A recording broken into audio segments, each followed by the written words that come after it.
Hi, I'm Lucas with Peaks Peak Outdoors, and if you're looking to learn how to take your kids fishing or your grandkids, you've come to the right place.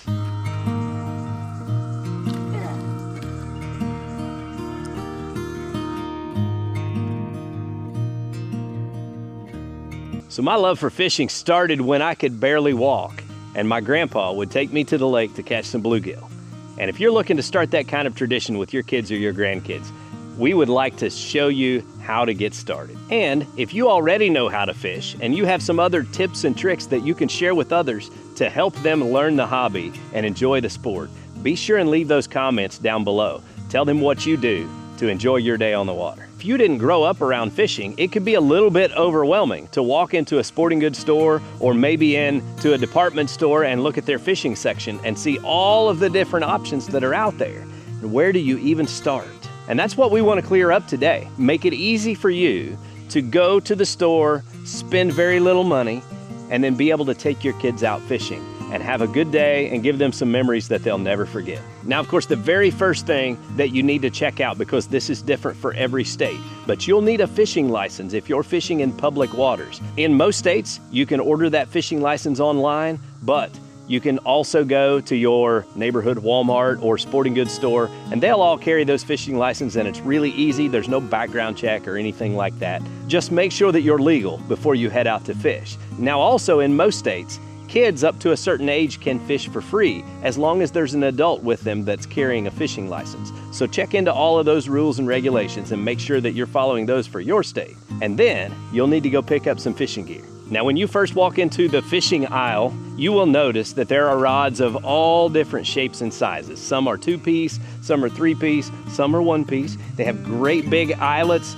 some have little bitty eyelets, and what you need to choose all depends on the type of fish that you want to catch. Almost every body of water has some bluegill, and if you're just starting fishing and you want your kids to have fun, catch a lot of fish, what I would recommend is fishing for bluegill or panfish. In some areas, they even call them perch. Panfish, bluegill, red ear, shellcrackers, all of those fish are the fish that are plentiful in almost any body of water. You catch a lot of them when you catch them, and so it makes it a lot of fun, and it's a great fish to start out with. It also takes the least amount of equipment to catch those fish. And so that's what we're really going to focus on today to get you started. Now, if you're not already a subscriber, please consider subscribing if we've helped you out, because we're going to do a whole series on Fishing 101 so that you can learn everything you need to know to fish for whatever you're interested in catching.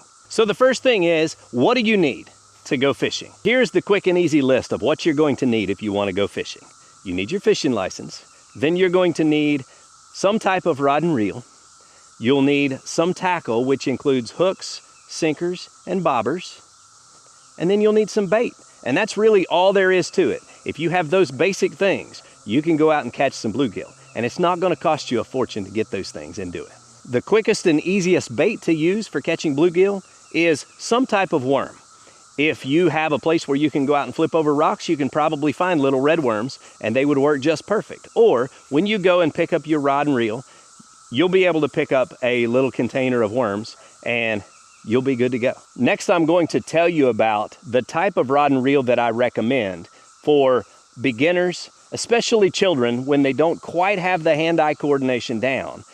They'll probably want to start with a rod that is called a Spincast type of rod. And that's because it's a combination of other types of rods that's simplified. So it's easy to use. It just has a button that you hold down and you swing it, and when you get to the end of your swing, you let off the button and the line casts out. And that's as simple as it gets. So any type of Spincast rod will work. If you want to buy a rod and reel setup that's not going to be a big headache, it's going to last a long time, consider the Zebco 33. Zebco 33s are what I have caught bluegill on my whole life. They work great and they last a long time. You can pick them up for about 30 bucks and they're ready to go. They'll have a line on them, so you don't have to put fishing line on them, so you'll be that much closer to catching fish. Okay, so before you go out fishing, now you're going to want to go ahead and set up your rod and reel by tying on your hook, putting on a sinker and a bobber so that you're ready to put bait on that hook and catch some fish. And I'm going to show you how to do those things really quickly. Now, to catch bluegill, you don't need a very big hook, so I would choose the smallest of those hooks. You could catch any size bluegill with that small hook. Now, the easiest knot that you can use to tie on these small hooks is to feed your line through the eyelet and pull your tag end up next to the line, and then you want to just spin that hook in circles about 5 or 6 times. Next, you're going to take that tag end and you're going to feed it through the little hole that's created right above the eyelet of the hook. Then you'll loop that around and go back through the next loop that was created when you fed it through. Now, before you pull this knot down tight, you're going to want your line to be wet. If you try to pull it down dry, the line will get hot and it will break. Next, you want to cut off the excess tag end. And then I tie an overhand knot about 3 or 4 inches above the hook. This is so when we put our split shot on the line, it won't slide down against the hook. Now, a split shot is the easiest type of sinker to use for beginning fishing. It's just a little piece of lead weight with a split in it that you can put on the line, and then you use a pair of pliers and crimp it down.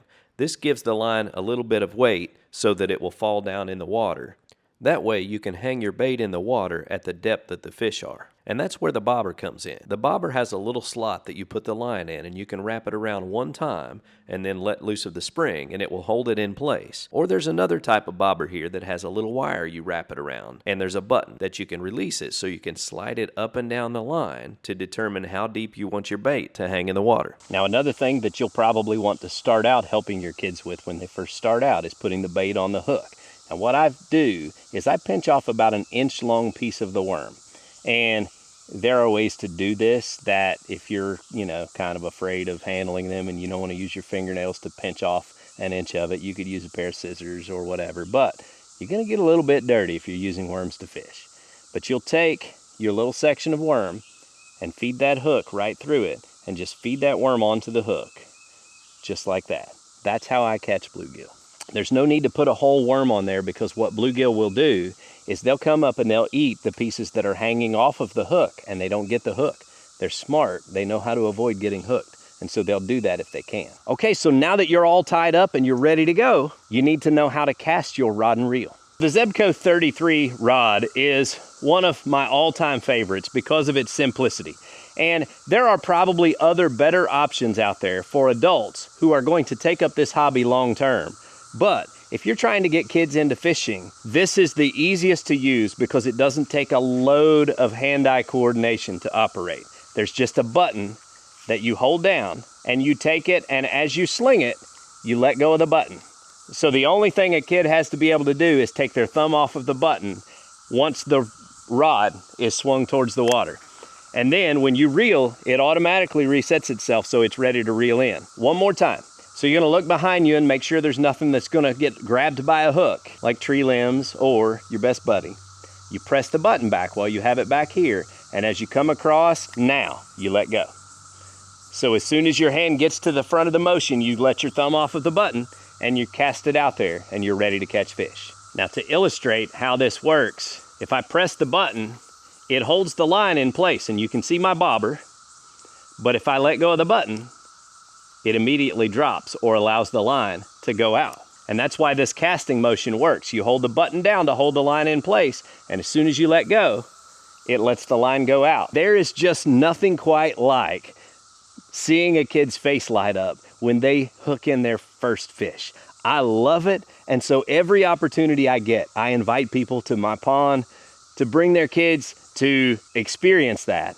And I keep a whole setup, a whole line of Zebco 33s all ready to go so that when we have company, they can grab those rods and reels and get out here and catch some fish. It's a sport that you can carry with you all of your life. Now I'm going to show you a few clips of Caden catching bluegill because he's caught a bunch of them today.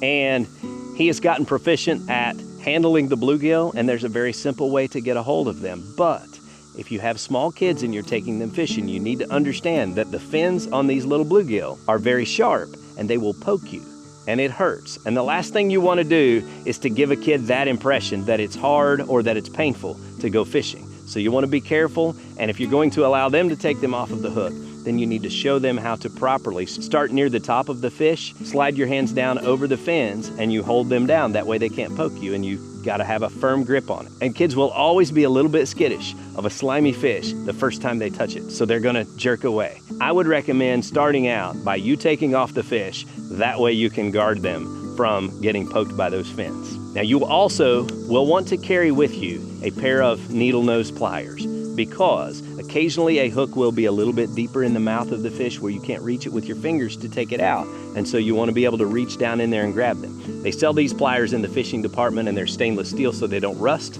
A very nice setup. In fact, I have this set that I clip on my belt that has a pair of scissors to cut the line with, and it just makes it nice and easy. So anytime we're out fishing, I carry these on my side so that I'm ready to take care of those situations. Now, of course, then you have the decision of whether you want to eat the fish that you've caught or not. And we're gonna save the fish cleaning for another day. I would recommend your first outing, probably just do catch and release. Go out and have fun, catch some fish, and you just throw them back. Because cleaning them and eating them is a dirty, slimy, long process that takes some time to get used to. Kids will easily get worn out with the whole process if you make it too long. So I would say start out with short trips, and if you're not catching fish, don't beat in a whole day and wear them out and make them hate fishing. Just try it for a little bit, and if they're not biting, try again another day. Because when the fish are biting and they have a good time, then they'll be hooked. See what I did there? Now, one of the most important things is when you take kids fishing, you need to pack your patience, because they will get tangled up, their line will break, and it can often test your patience, because then you have to tie on another hook and put on another sinker and tie on another bobber, and sometimes you lose those pieces of tackle and you have to buy more. So it can wear on your patience, but you want to be patient with them because it's a process and you have to learn. So guys, I hope you found this introduction to fishing helpful, and I appreciate you stopping by Peek's Peak Outdoors. Until next time, get outside and enjoy God's creation, because it's beautiful out here. And y'all have a good day.